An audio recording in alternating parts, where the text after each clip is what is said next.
Amen and Amen. Amen! Salamat! Napakasarap magpuri sa Diyos. Napakasarap maranasan ng presensya niya. Amen? Kaya minsan, hindi natin maiwasan yung bugso ng damdamin dahil nararanasan natin yung pagkilos ng Diyos. Amen? At dahil ang Panginoon ay buhay sa bawat puso ng lahat ng nananampalataya. Palakpakan niya muli ang Panginoon.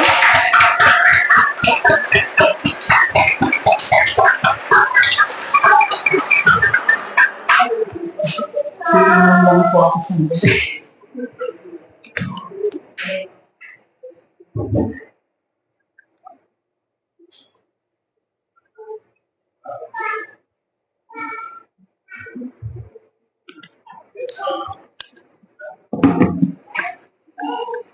Sige po, tutuloy natin yung ating pag-aaral.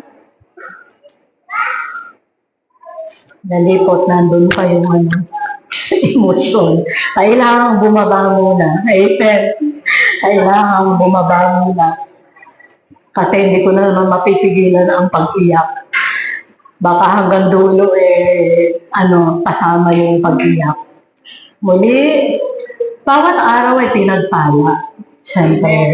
Pero kakaiba yung pagpapala na tinatanggap natin tuwing linggo. Tanong niyo kung bakit. Walang magtatanong. Kasi sama-sama tayo. Iba yung pagpapalang ibinababa ng Lord sa mga anak niya na nagtitipon para siya ay purihin, sambahin, luwalhatiin. Kaya hindi mawawala yung welcome and blessed Sunday. Hindi lang ako yan. Tayong lahat yan. Dahil tayong lahat ay anak ng Diyos.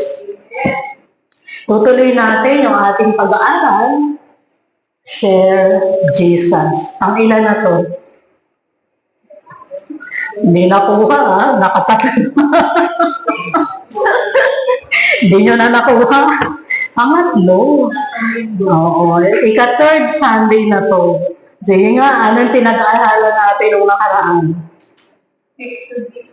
Speak to Jesus. Huwag alisin na yung to. I speak Jesus. Amen? Kaya lagi hanggang next week, aawitin natin ang awit na yan. I speak Jesus. Dahil mahalaga na sinasalita natin, ipinapahayag natin ang Panginoong Jesus. At pag magsasalita, nagpapahayag, nangyayari yung sharing. Yung sharing, hindi lang sa hindi mananampalataya. Kasama dyan, pareho, yung kapareho nating mga mananampalataya. Ayan. Ayan yung ating sub-team. Yung main team natin, Share Jesus, for August, ang sub-team natin ay Speak Jesus. Kung mapapansin nyo, ginamit natin gabay, yung awit, yung I Speak Jesus, dahil malaman na malaman ang mensahe ng awit na yun. Ni-research ko nga siya, yung sumulat ng awit ay isang pastor. Dahil, hindi naman dahil pastor siya, pero ginamit ng Panginoon sa pamagitan ng Banal na Espiritu na mailapat doon yung mensahe na pwedeng tanggapin ng bawat mananampalataya at ng bawat aawit dito. Dahil sa mahabang panahon, sabi nga sumikat yung awit. Pero sa atin, hindi lang yan isang panahon, kundi dapat yan bawat panahon ay nilalaman yan ng ating puso. Amen? Tulad ng napag-aralan natin yung nakaraan, natandaan nyo ba yung title? We are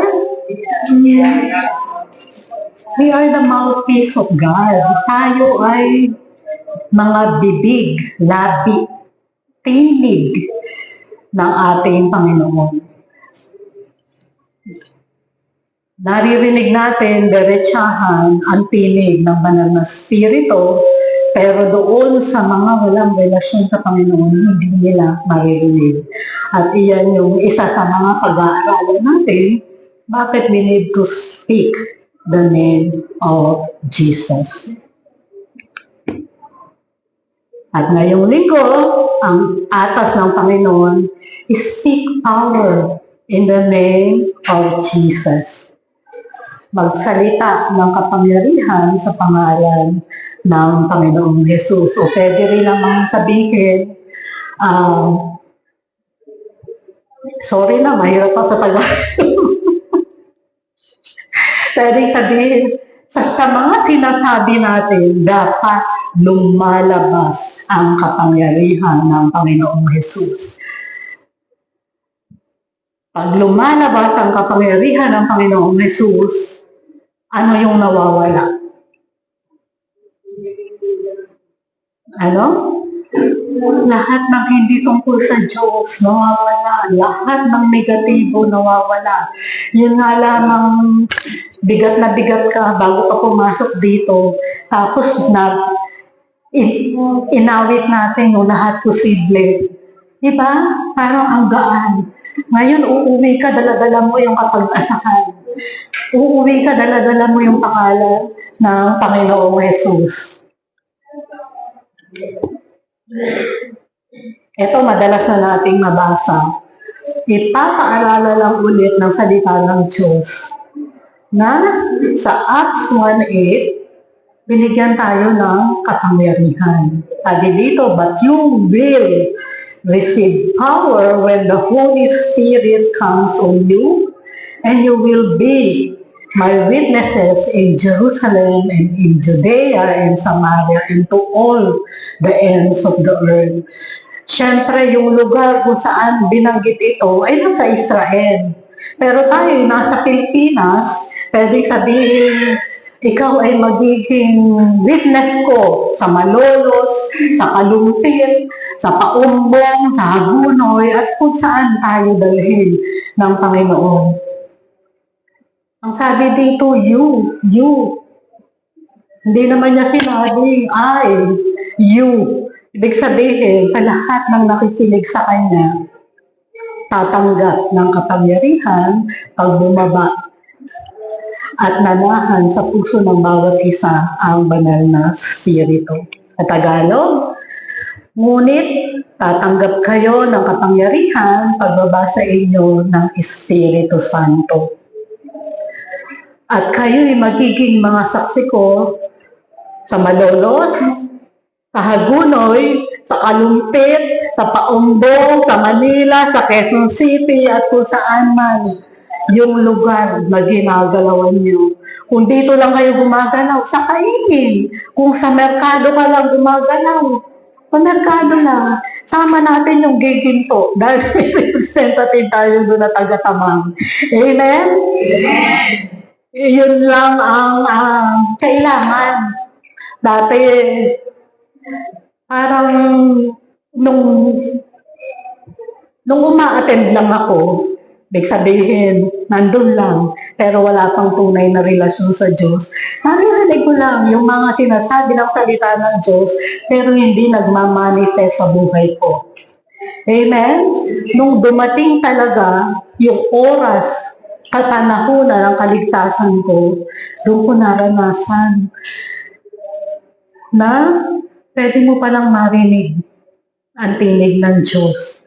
Pwede mo palang maramdaman yung pagmamahal ng Diyos. Pwede mo palang maramdaman yung yakap ng Diyos. Amen? At ako'y naniniwala, hindi lang ako nakakaramdam noon. Dahil lahat ng anak ng Diyos ay nakakaramdam ng lahat ng yan. Amen? Amen. Mahina, amen ang iba. Amen. Amen. Kasi kung hindi mo yan nararamdaman, lumukod ka ulit sa Diyos. Sabihin mo, gusto mong maranasan siya.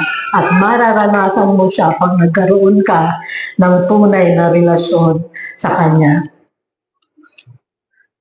Ang sabi dito, speak to release the power of God. Magsalita upang mailabas ang kapangyarihan ng Diyos. Mouthpiece tayo, kasi serye ito, magkakadugtong ito, mouthpiece tayo, dahil meron tayong mga bibig.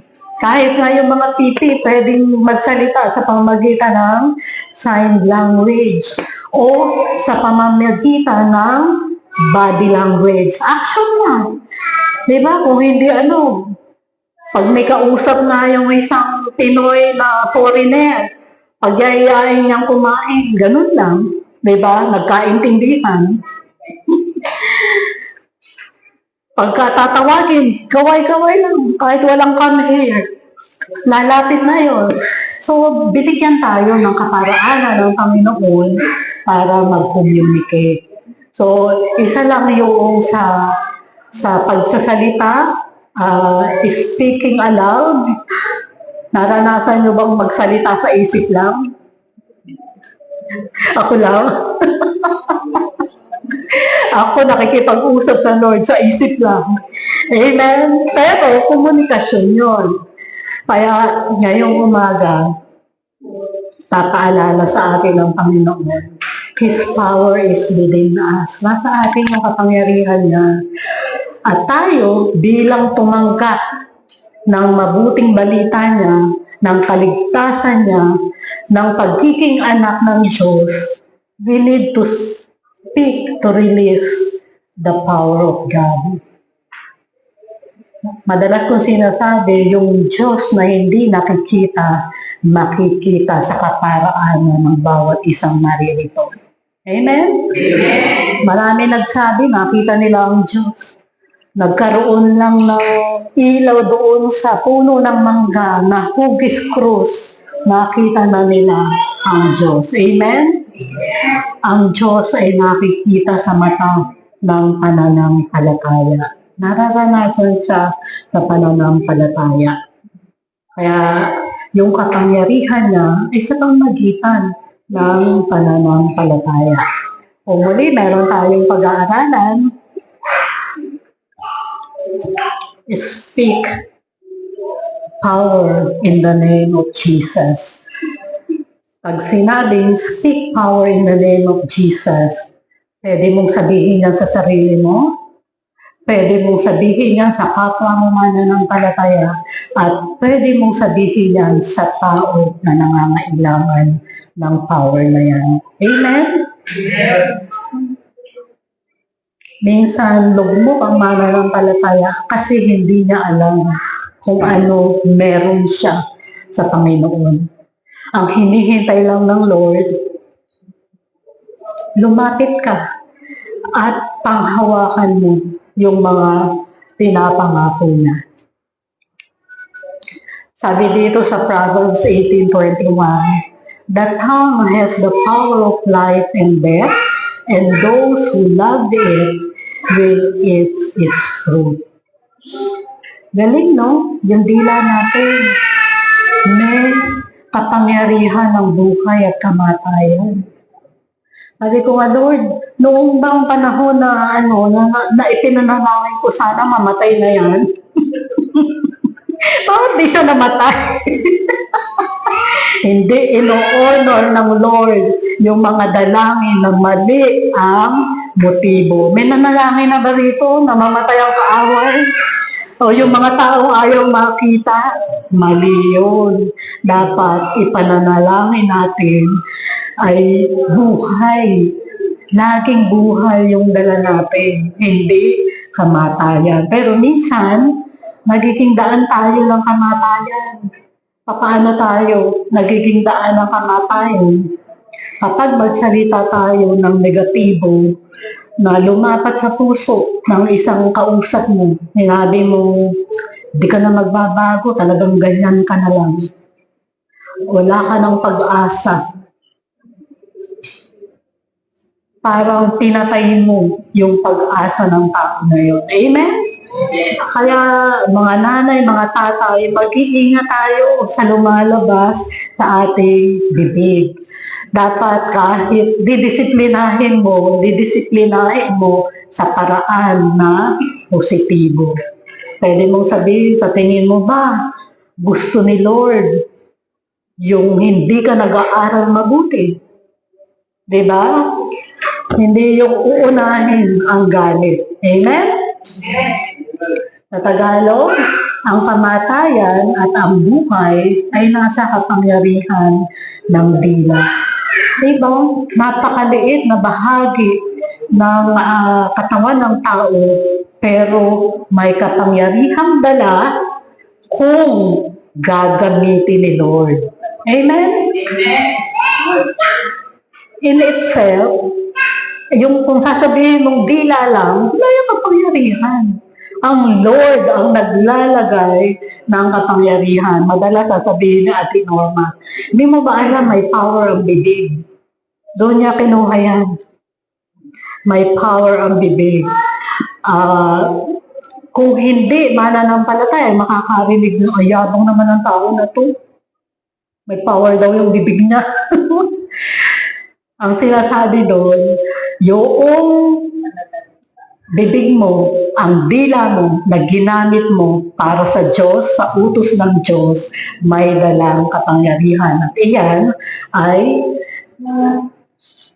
inaakay yung tao sa daan ng buhay. Kaya nga may bunga. May bunga. Kung ano ang lumabas sa bibig mo, dalawa lang klase ang magiging bunga niyan, mabuti, masama.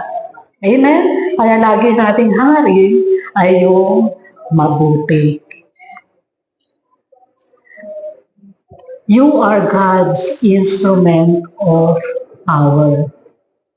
Tayo yung instrumento ng Diyos. Kaya nga tayo yung inutusan. Go and make disciples. Be my witnesses. Ipahayag mo ang kanyang pangalan. Kaya tayo tinuturuan ng Panginoon dahil gusto ng Lord sa pamamagitan ng kanyang mga anak ang paglaganap ng mabuting balita. Hindi niya palaging gagawin yung katulad ng ginawa niya kay Pablo na diretsahang makipag-usap ang Panginoong Yesus kay Pablo. Pero ako'y naniniwala, may mga naligtas din na maaaring doon nag-umpisa. Ako, mahaba yung naging proseso ko ng kaligtasan. Ang tagal namin umattend sa baptist.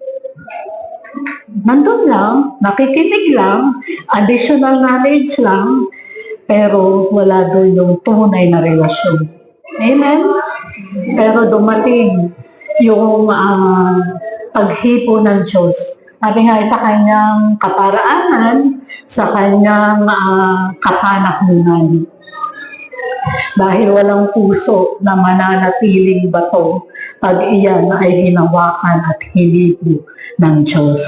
Amen? Kaya tayo, yung sharing Jesus,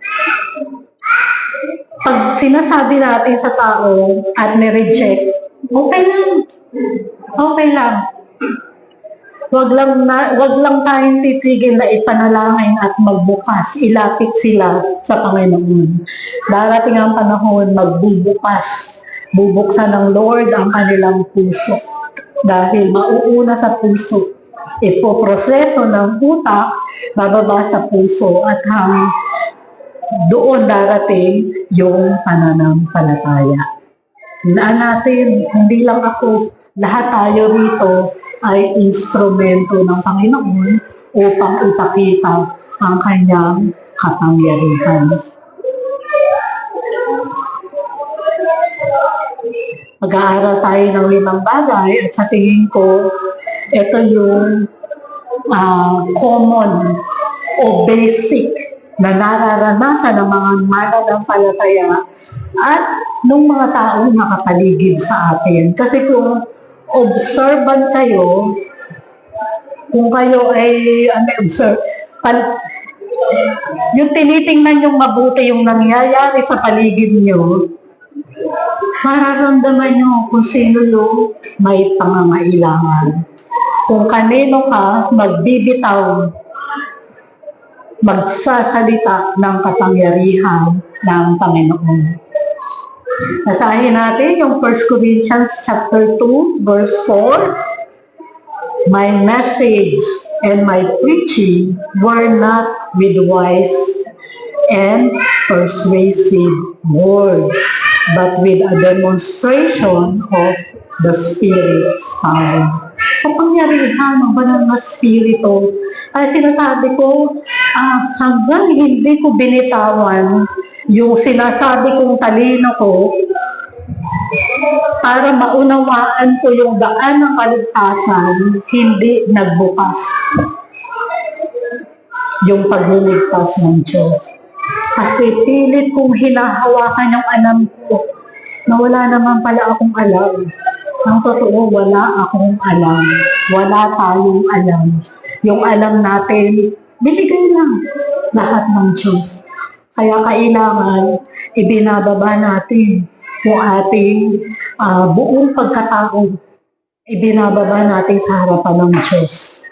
Pag hinambol natin yung ating sarili sa harap ng Diyos, doon darating yung pagtataas ng Panginoon.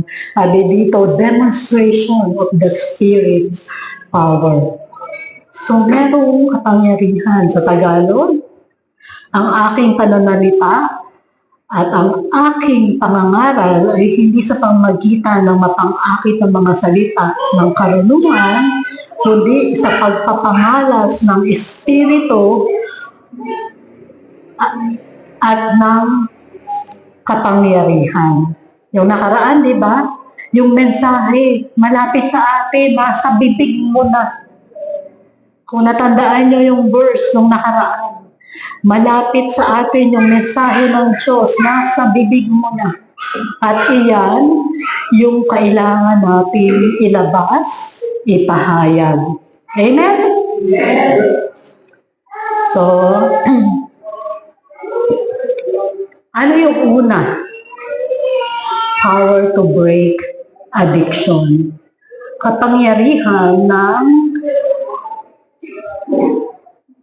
sa pagpigil ng pagkagumon. Sorry sa Google Translate ko lang kinuha, wala yung Filipino teacher. Pero tingin ko naman medyo tama siya. Pag sinabing addiction, madalas iniisip natin yung lang nagdodroga, nagmamariwana, ano pa ba yung mga droga? Ano? Yung ine-inject, nagsashabu, yung mga sinisinghot, ano pa ba? Maraming klase yung droga. Madalas iniisip natin pag addiction, yun lang nakahay sa LSD, sa droga. May nakaranas ba ditong nagmariwana? Wala. Mga straight. Nagtaas ka ba, Ate Tessie? Aminin. Ako, montik lang. Pero hindi ko tinuloy. Dahil nung kolehiyo, medyo nabarkada ako. Party, kahit hindi ako marunong sumayaw. Ang una, sinubukang mag-yosi. Ano kaya ako nakukuha nila dito? Nauubo lang ako. Tapos mayroong isa na may dalang binibilot na gano'n. Hindi ko sinubukan. Kung bakit? Nauna yung takot ko sa magulang ko. Yamang, sige, kayo na lang. Kahit hindi ka pag hindi ka nagjo-joy sa mga ginagawa nila, parang hindi ka in. Pero, may bumaon pala na mga turo galing sa lolo, lola, at tinatuloy. Amen? Pero yung addiction, yung pagkagumon, napakarami pala yung klase. Mga sample lang yan nang pwede kang ma-addict. Online shopping. May na-addict na ba dito? sa online shopping. Sabi nga kung hindi mo kayang kontrolin ang sarili mo, pwede ka ma-hook, lalo kung may credit card ka. Amen? Pag sinabing addiction, ito yung hindi mo kayang pigilan na gawin. Hindi buo ang araw mo kung hindi mo gagawin yung bagay na yun. Hindi ka mapapakali, katulad ng isang adik kung hindi ka nakakasinghot ng shabu. Gagawin at gagawin mo. Kasi mula no nag-iintay ako ng mga sale. Yung pagka 88, 77. Nagsisale. Minsan nagugulat si Ate Bibia, ano naman ang binili mo? Kasi naglalasada choice ako.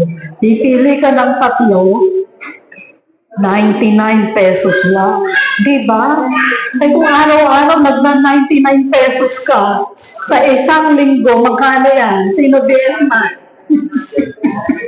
700, may sukli pang 7 pesos. Amen? At sa 30 days, magkano yan? Diba? Before you knew it, nagastos mo na yung pang-tuition ng anak mo.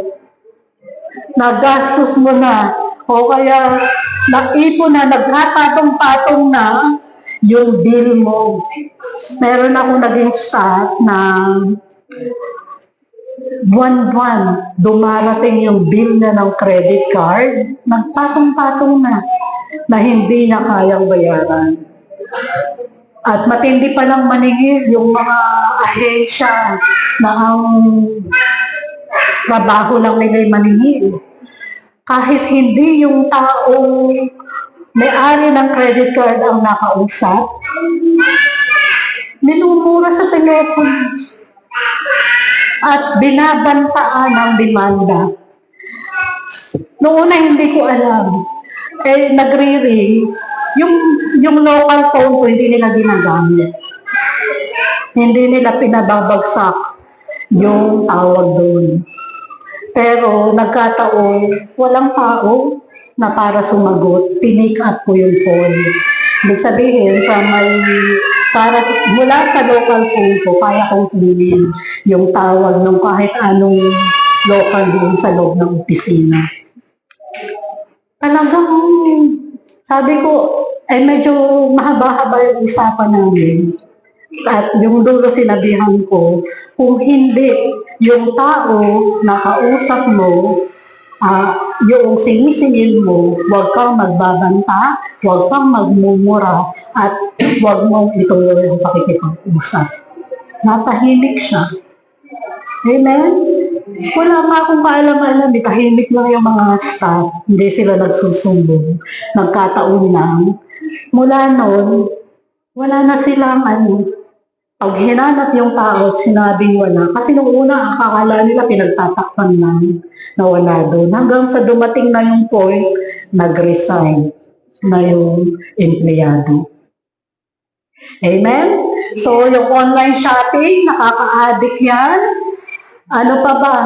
Yung paninigarilyo, Tatang Junior, yung casino, ang daming negosyong bumabagsak dahil nagkakasino yung may-ari. At ano pa? Yung pagsiselfone, pag-game, pag-RPG. Walang turuan. Di ba? Nakatali na yung kamay. Pindot pa rin. Pindot pa rin. Ano pa? Ayan, pagdodroga, pag-iinom ng alak, o kung ano man, wala dito yung addict sa coke. Addict sa soft drinks, hindi makakakain at nang walang soft drinks. Dati, naging addict din ako sa coke. Amen? Ano pa? Addict sa pagkain. Diba? Non-stop kung kumain. Kaya naman, malaki na. Meron lang, konti lang kumain pero lumalaki. Pero hindi naman addict. Amen? Pati nga pag-ibig daw nakaka-addict. Ha? Bakit nasasabing nakaka-addict? Nakipag-break sa boyfriend, girlfriend. Hindi kinaya. Amen? Kung hindi mo pa kaya humawak ng isang relasyon, wala ka pang karapatang mag-boyfriend, girlfriend. Amen? Yung mga nasa second floor, narinig nyo ba ako? At yung isa pang nakaka-addict, pakikipag-chat. Di ba? Uso-uso yung mga chat, online dating. Hindi ko na ilagay yung pagiging addict sa trabaho. Amen? Kasi isang punto ng buhay ko, puro trabaho lang ang nasa isip ko. Puro OT lang ang nasa isip ko. Dahil, kailangan ko ng mas malaking pera. Diba? Marami pang bayarin. Si ate nagpapagawa pa ng bahay. Kasi dati, nung pinapagawa itong bahay na to, wala. Araw-araw OT ako. Sa Makati pa ako nagtatrabaho nun. Kasi gusto kong tumulong sa pagpapagawa ng bahay na yan. Amen? At may plano palang gawin si Lord dito sa lugar na to. Kasi dumating sa punto, malaki pa yung overtime ko kesa sa regular monthly pay ko. Amen? O anong resulta no? Nagkaroon ng problema sa likod. Kasi 8 oras ka nang nagtrabaho na dire-diretso. Tapos, another 4 hours ka nag-OT. Diba, 12 oras kang nakaupo. O sabihin na hindi man 12, mga 10 hours. Yung overtime kasi namin nung nasa Makati ako, per output ang bayad. Pag nakagawa ka, nakatapos ka ng isa, hindi oras ang binibilang, kundi output. Amen? Maski dito nung nasa GMA ako, kapag metadata sila, yung nilalagyan ng description, yung isang segment ng video, ang tawag namin doon ay metadata o indexing. Ang bayad dyan ay 50 pesos. O kung sa isang oras nakakadalawa ka, 100 agad yung 1 hour mo. Amen? Eh ngayon, tumaas na 100 pesos na. Isang 5 minutes lang yung papanoorin mo. Eh kung mabilis ka, sa isang oras nakaka-4 ka, di may 200 ka na. O 400 kung sa 100 ang isa. Amen? O sinong gusto mag-apply? So ito yung mga klase ng addiction. Bakit kailangan natin mawala sa addiction? Kasi ito yung bagay na pumupulupot sa atin para tayo mapalayo sa Diyos. Amen? Yung oras dapat na ibinibigay mo sa kung saan siya nakalaan, nakukuha ng mga bagay na to at nagkapasala ka sa Diyos, nakukuha yung oras na para sa Diyos. So, may kilala ba kayong ganyan? Kung halimbawa, yung panonood ng TV, masasabi nating addiction niya, halimbawa, may subscription ng Netflix, walang commercial yun. Tatayo ka lang para mag-CR. Kakain ka sa harapan ng TV kasi hindi ka maawa. Diba? Kung araw-araw mo yung ginagawa, addiction ang tawag dyan. Amen? Kung mahaba pa yung oras mo sa pag-text, pag-cellphone, pag-Facebook, kesa pag-aaral mo, addiction ang tawag doon. Hindi ka na maawat na gawin yung bagay na yun. Pero ano ang sabi ng salita ng Diyos? At pwede natin ipaalala doon sa mga tao nasa ganitong sitwasyon. Mula sa 1 Corinthians 6:12, all things are lawful for me, but all things are not helpful. All things are lawful for me, but I will not be bought under the power of any. Binigyan tayo ng kalayaan ng Panginoon. Pero yung kalayaan na yan, hindi dapat gamitin sa maling paggamit. Hindi ka dapat magpailalim doon sa mga bagay na maaaring masaya ako pagka nag-Mobile Legend ako Ako nga, Candy Crush pa lang din ang alam kong laruin. Sabi ko nga, gusto ko lang yung laro na yun. Pag gusto ko mag-break doon sa ginagawa ko, kasi 5 beses ko lang siya. 5 lang yung live. Kung pag nakalima ka, tama na. Wala namang 1 minute yung isang game. Amen? May sabihin, pwede naman. Huwag ka lang maging addict doon sa paglalaro nun. Si Ate Tessie, na-addict sa Candy Crush. Anong ginawa mo? May pinagawa siya para Andy. Hindi na 5 lives lang. At nagmamalaki pa siya sa akin. Nakita, ako ready yung ginawa ko, Andy. Pwede naman. Nagki-Candy Crush ka pa ba? Tsaka yung pwede niyong gamitin game, yung sa vocabulary, nakakatulong siya. Yung mga word puzzle, word game, lalo na sa mga nasa senior, mental activity yan na nakakatulong para maging active. Kasi pag nasa bahay ka na lang, dami mong oras. Diba? Kaya nga, Lord, sabi ko, pag nag-retire ako, marami na akong oras. Kaya dapat ngayon pa lang mind conditioning na kung ano yung gagawin ko sa araw-araw. Baka, kasi dadating din sa point na yung word puzzle, nagpapalit-palit ako ng game. Dahil paulit-ulit lang. Memorize mo na yan. Sabi sa Tagalog, ang lahat ng bagay para sa akin ay matulin. Ngunit hindi lahat ng bagay ay makakatulong. Ang lahat ng bagay para sa akin ay matulin, ngunit hindi ako paaalitin sa anuman. Huwag tayo magpaalipin. Yung pang TikTok nakaka-addict.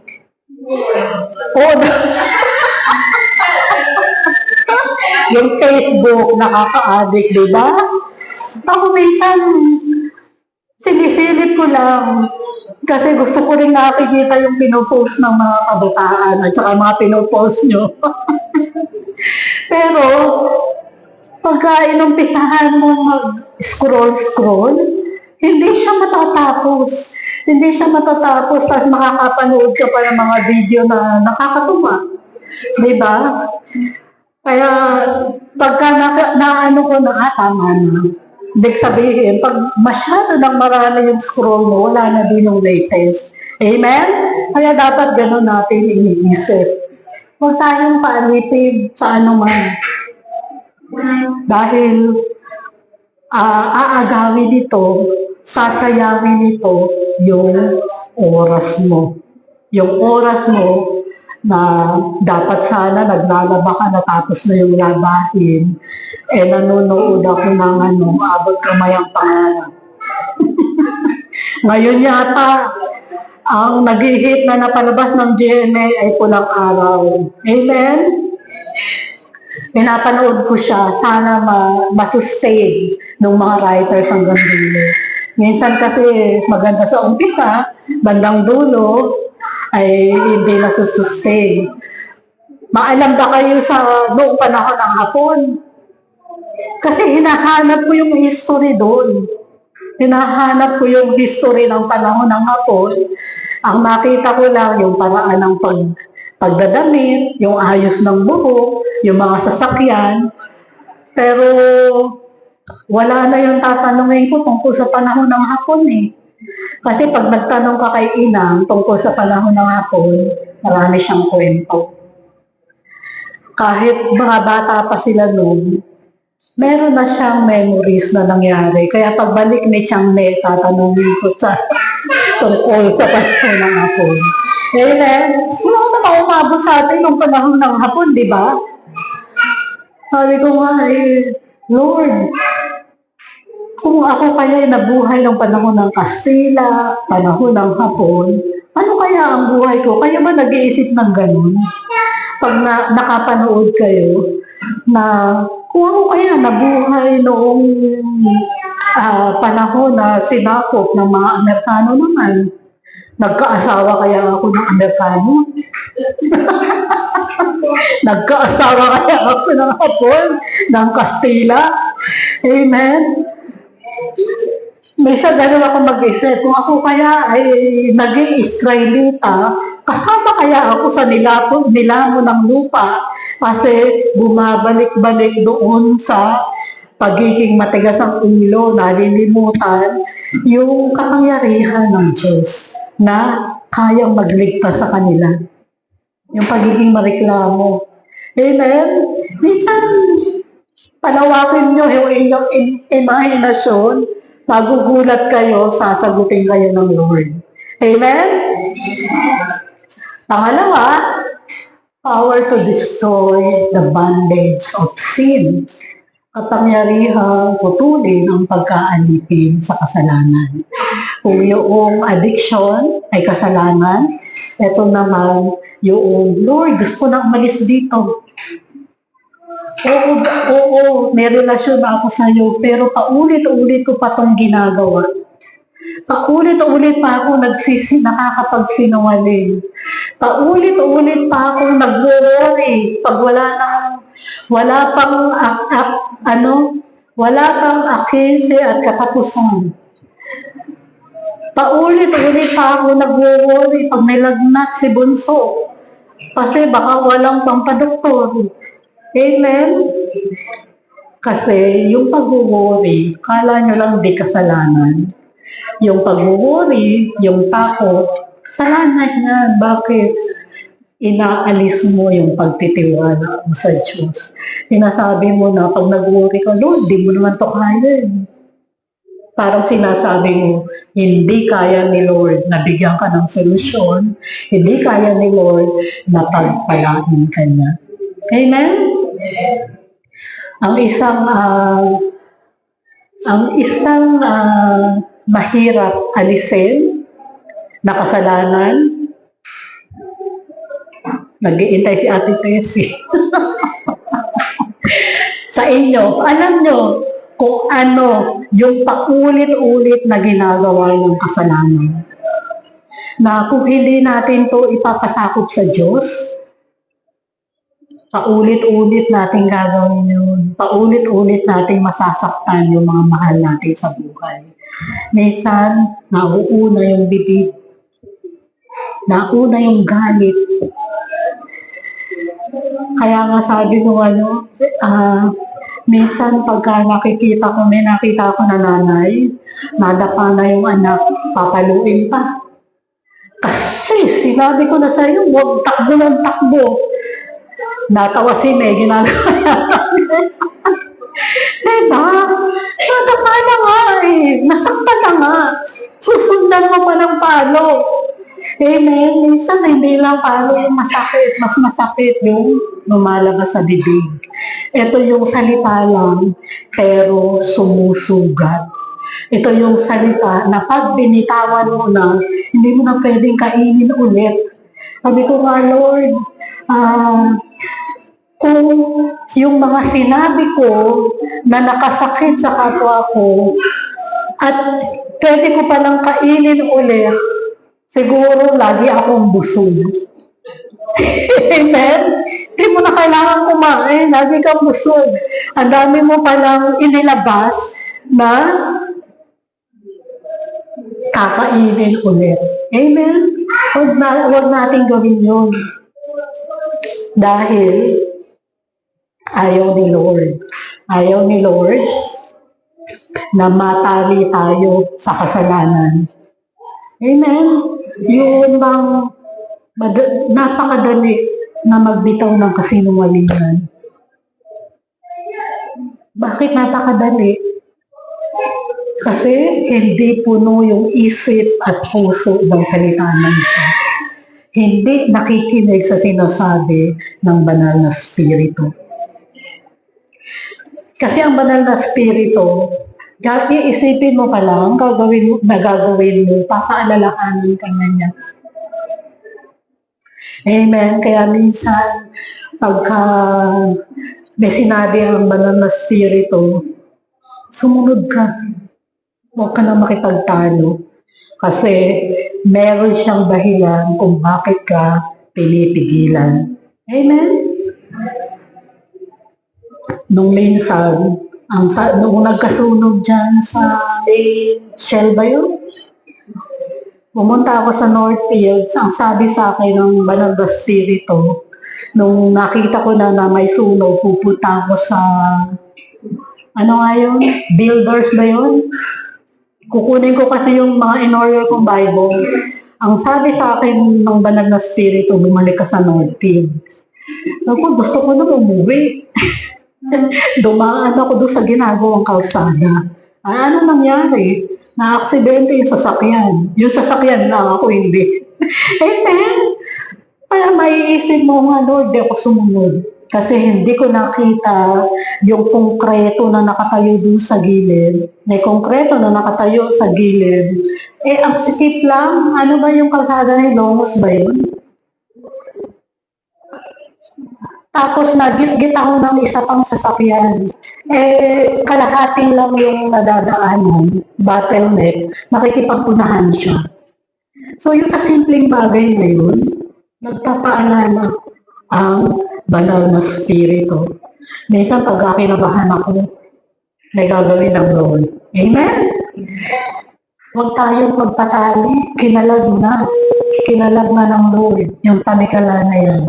Huwag na natin ikabit ulit.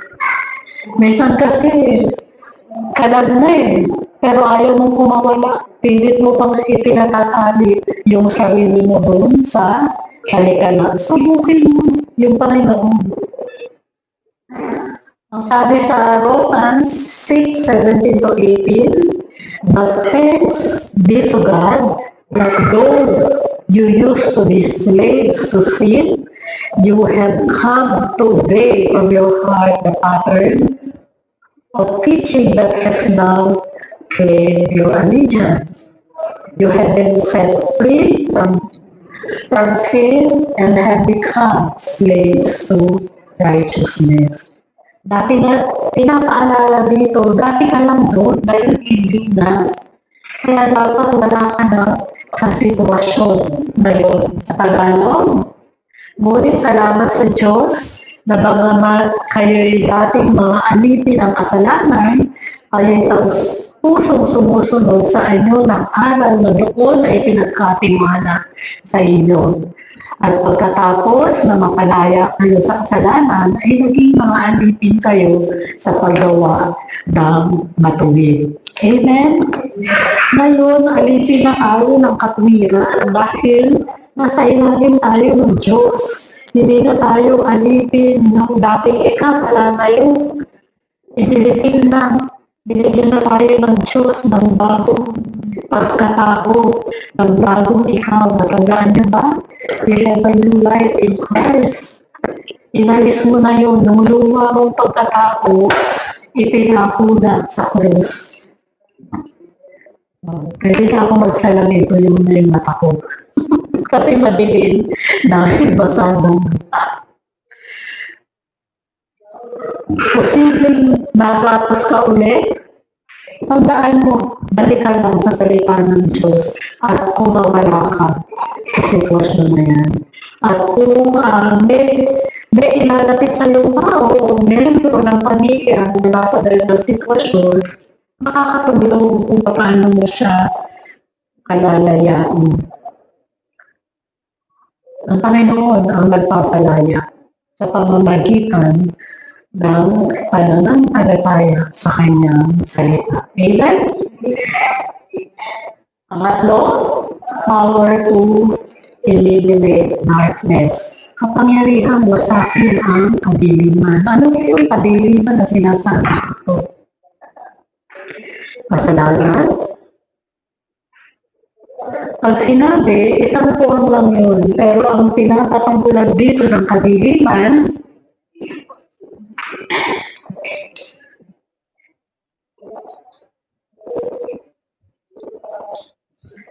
yung kadiliman na pinatutungkulan dito